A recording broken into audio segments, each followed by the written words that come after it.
Welcome to Money Savage, a savage approach to personal finance. This is George Grumbacher, and the time is right. Welcome to today's guest, a strong and powerful Mark Winters. Mark, are you ready to do this? Let's do this. Excellent. Let's do this.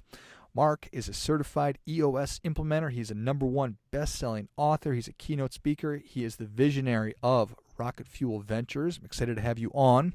Mark, tell us a little bit about your personal life, some more about your work, and why you do what you do. So personal life, I'm a father of 3 boys, so I'm a boy dad, and I've had the wonderful pleasure of raising those guys and being their coach in youth sports, and we've had tons of fun with doing that, and my wife and I have really enjoyed watching them grow up. My work is really about entrepreneurs and helping them get unstuck, sometimes get out of their own way, and expand their unique version of freedom, whatever that is, exponentially. And so I do work through Rocket Fuel on helping the visionary entrepreneurs get coupled up with their amazing and important counterpart that we call the Integrator. So I spend a lot of time these days thinking about working on helping folks with that. Nice. Appreciate that. And you've been at this for a while. The landscape of entrepreneurship, business ownership, startups, it seems like that's been really romanticized, and I think for good reason. How has that changed from your perspective? Well, so that's a good question. So when I first came out of undergrad, I worked for Procter & Gamble, and I sort of had this idea in my head that basically was where I was going to retire. And I literally had mapped out, I was going to be the CEO of Procter & Gamble. I had mapped out exactly what age I was going to be, how many people were going to have that role in between the time of, that time and the time I would get it, and all this kind of stuff. And then somewhere along the line, I kind of figured out that that picture didn't really look like I thought it looked. And it didn't look like maybe it had looked for, decades before. And I saw people around me getting, good people in their 40s getting sort of trapped in, or stranded on, I guess I'd call it corporate island. And they had kind of made that deal, or they thought they had, and now they're in their mid 40s, and all of a sudden the company's going, look, you have to move here. You have to uproot your family and all this stuff, and you have to go here and do what we say, or you don't have to, you can, leave. You can lose your job. And that wasn't part of their plan. And so I just thought, man, that seems really dangerous. That seems really risky to kind of bet everything on some company that somebody else is in control of. And so that's part of what led me to sort of catch the entrepreneurial bug, I think. And, I think, you used the word romanticized. Of course, people read about all the good stuff that happens and the big wins that seem to happen out of nowhere. And somebody looks at that and they think, wow, that was easy. That was easy for that entrepreneur to kind of hit it big and cash in or whatever. And, unfortunately, what they don't see is all of the time that probably went into that, and all the pain and suffering and sacrifice and all of that. So it's certainly a challenging road for those that choose to take it.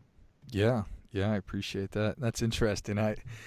Were you like early 20s, and you've got your notebook out, and you're like, okay, I'll be CEO when I'm 50, and before that happens, there's going to be 12 whatever. Literally. I wish I could find the piece of paper, but it was, I kind of looked at the levels in the corporation because it was a very clear structure. You could kind of figure it out, and you could figure out, all right, so each person needs to stay in this level for, between this many years and that many years.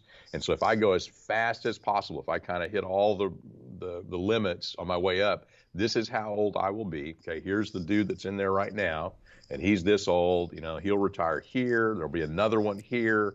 And then there's my slot. And I literally had, I think I was age 40, I was going to be age 43. And I forget what year that was, but yeah, I wish I could find that piece of paper, but I literally did have it all written out. Yeah. So was going to work at P&G, that had to be a big deal, right? That's not easy to get in there. It seemed like it. I just did on-campus interviewing out of the University of Oklahoma, and just kind of talking to my buddies, it seemed like I got a pretty good deal coming out in terms of what I was getting paid and the opportunity. And people talked about the training was going to be fantastic, and I was going to learn so much. And there's things I learned there, probably a little bit different than what I expected, but. Yeah, it seemed like, I landed the plum gig, when I was on my way out. And so you were there for how long again? 6 years. Okay, 6 years. And then you just recognized, okay, great company, but Yeah, I went back to graduate school at the University of Chicago, and so I was literally every weekend I would fly into Chicago and spend all day Saturday. So my day on Saturday lasted from about 4 a.m. until about midnight. hmm, And while in business school, I'm sitting in a class. I remember it was the strategy and tactics of pricing. Great class. And we're doing, team projects or whatever. And so I'm sitting there one day, and these teams are coming through, and one team has this widget that they've created that, here's the market for it, and they can sell it for this much, and it's going to cost them this much to make, and this is how many units they think they can move, and so here's how much they're going to make. And then the next team, they've found some unmet service need out there, and here's the demand, and here's the price they could sell it for, and here's how many they think they can move, so here's how much they're going to make. And I thought, man, that's just so much more interesting than what I'm doing at P&G, where I'm basically in the grocery business, and my future looked like just more and more bigger grocery business, right? Bigger accounts and whatever. Even though I'm on my path to be CEO, that's kind of the game that you're in. So I had those thoughts kind of in the back of my mind, and then I'm seeing what these people are doing on the entrepreneurial front, and it's like, I got to do this. This is the move I need to make. And then, it's a pretty interesting story. I actually drew the conclusion that, you know what, I've got a lot on my plate with P&G. I'm still in business school. I wasn't out yet.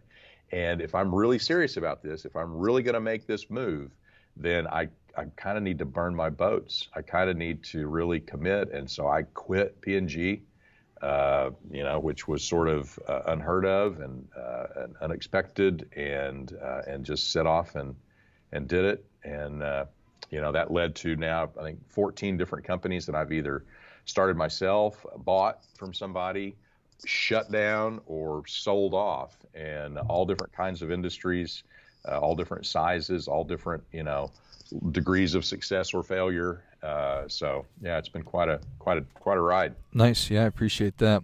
So through all this experience, and now you've worked with thousands of other companies with EOS, or hundreds, lots. Is it enough just to have a great idea, or how often do you see this amazing idea and then it just doesn't go anywhere? I love that you said that. So yeah, so ideas are frankly a dime a dozen. And most visionary entrepreneurs have drawers of them just sitting there, not doing anything but gathering dust. And so, in my experience, it's the execution side of that. It's the ability to take that napkin, that whatever, and actually go execute on it and make it happen. That makes all the difference. And so, yeah, that's the scarce ability, the scarce, commodity out there in the marketplace, is actually being able to make it real. Yeah. And, as I said that, you realize probably everybody that I know and everybody you know probably has had some kind of an incredible idea, or it's just a new product or a better way to do something, but for a million different reasons, probably 99.99% that never comes to fruition because it is the execution of it. And that's really what you're all about.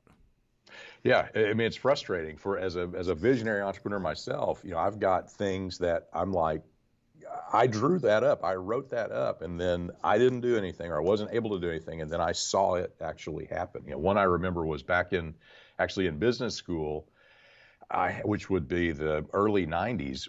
I had the idea of combining a printer, a fax machine, and a copier. Nice. Because I had in my office, I had 3 big separate machines. And I thought, that's stupid. These things all basically have the same things inside them. Why can't we put that all into one? And then I just kind of scratched my head. I'm like, I don't know how to do that. Right. But I can see the need, right? And so, yeah, so the visionary that can see that need, and then the integrator, the execution-oriented resource that can make that happen, that's a killer combination. So tell me a little bit more about that term. So the visionary is the person with the idea. That's oftentimes the founder. And then this integrator is the controller or the chief operating officer, the person who drives everything.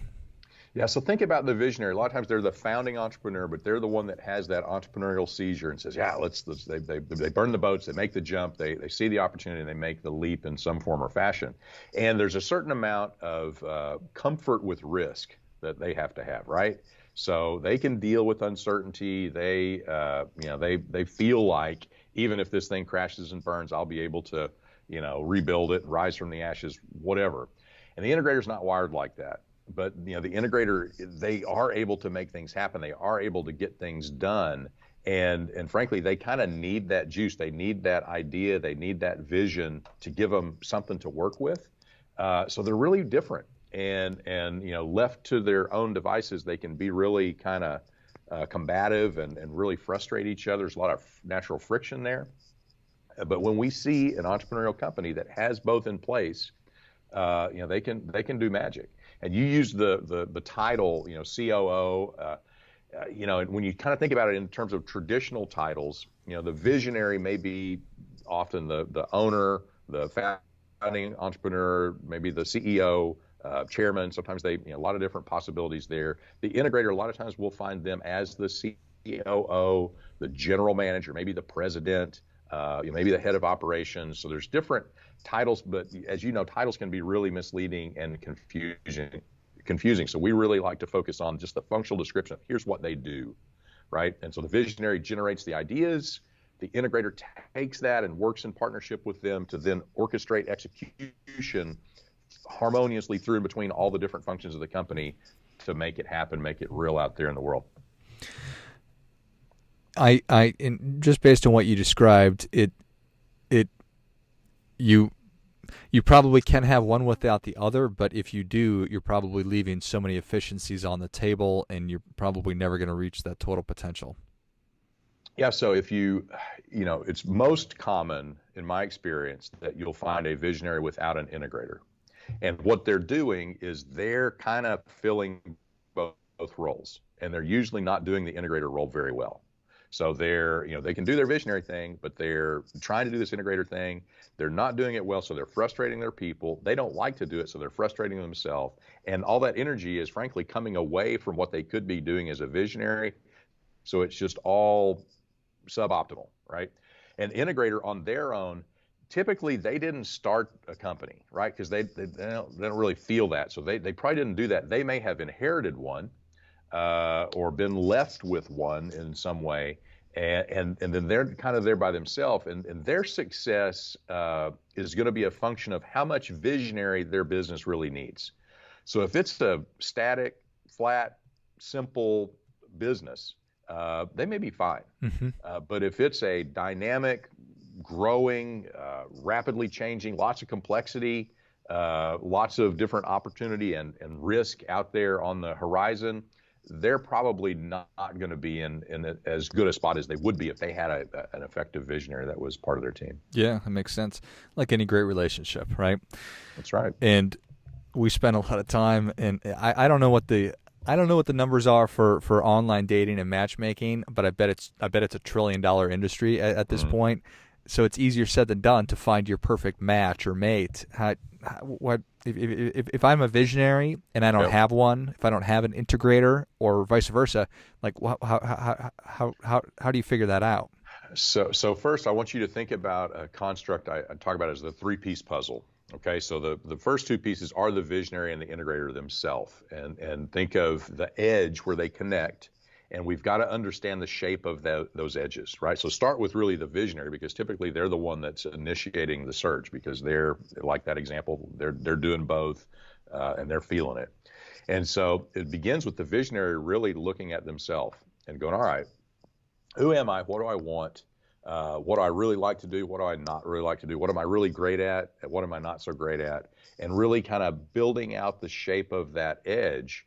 And we have an assessment to help do this. Profiling companies can help you understand parts of this, right? But it's about looking at themselves and really understanding the shape of that edge. And then from there, the other piece of the puzzle, the third piece, is the business itself. And so we talked about how much vision does a business need. We can kind of do the same thing with how much integrator a business needs. And talk about these as the visionary spectrum and the integrator spectrum. And on the integrator spectrum, it can be, really, we just need kind of project management. We just need kind of simple, focus on execution, sort of on a smaller scale, which is still a form of integration, kind of pulling the different players together to make it happen. Or Again, it may be a big global, multi-discipline, operation kind of a business that the integration puzzle that for them looks a lot different. So you got to understand where they are on that spectrum. So if I understand my visionary, I understand my business and the shape of those edges, we kind of back into what we're looking for that integrator puzzle piece, right? That's going to fit right in and give us the best solve. And of course, the question is, typically when I'm talking to a visionary and they read Rocket Fuel, they read the first chapter. It's all about them. They love that chapter, and then they read the second chapter, and it's about the integrator, and they kind of go, that kind of makes some sense to me. I think that would help me. And then they go, great, how do I find one? And candidly, that's when it gets hard. And so they've got to go through this exercise to understand those shapes, understand the gap that's missing, and then they've got to figure out how they're going to pursue it. One option is there are recruiters out there that have really begun to focus their practice specifically on finding integrators. And so, if you want to spend the resource to get somebody to help you that does that stuff all the time, that's a great way to go.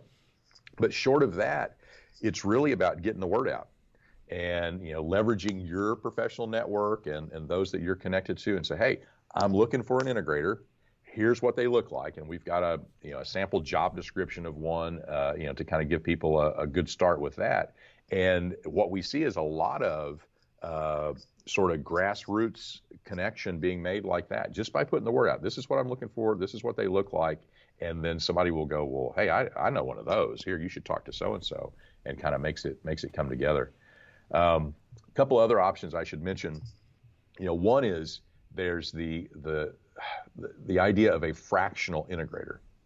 And, fractional professional services have been around and really growing for a while. And, when we released the book Rocket Fuel, sort of a cottage industry sprang up around fractional integration. And it's, maybe I can't afford a full-time integrator, but I can afford one day a week. And maybe that helps me. Maybe that gets me started. Maybe that gets me to get some of the benefits of, what this can bring to our company. And sometimes that's sort of like dating. Yeah. So we start off one day a week, and it feels good. This is working. So let's grow it to 3 days a week, and then maybe we finally grow it all the way to you're the full-time person that should be, should be in this role. I love it. We're going down the aisle, Mark. Yeah. I love it. Well, Mark, Savage Nation is ready for your difference-making tip. What do you have for them? So I think the big thing is you need to know who you are. So are you a visionary? Are you an integrator? So I'd take those assessments and kind of figure that out. And then once you got to find your ideal complementary counterpart. Whichever one you're not, find that other one, because then when you've got that duo together, that's when you're really going to be able to go change the world. Well, I think that is great stuff. That definitely gets, come on. That's that rocket fuel. Come on. That is the rocket fuel when you find both of them. I love it. Well, Mark, thank you so much for coming on. Where can Savage Nation learn more about you? Where can they find the assessments that you were talking about? Yeah, so go to rocketfuelnow.com as the website for all the rocket fuel stuff, and assessments and other resources that can help you are there. And if you want to find me, pretty much any of the socials at Mark C. Winters.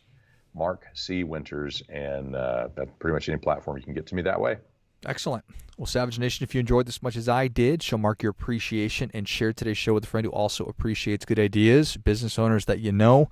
Go to rocketfuelnow.com, check out those assessments, and pick up a copy of the book as well. I imagine anywhere that sells fine books. So there you go. Thanks again, Mark. Awesome. Thank you, George. Great to talk to you. And until next time, keep fighting the good fight, because we are all in this together.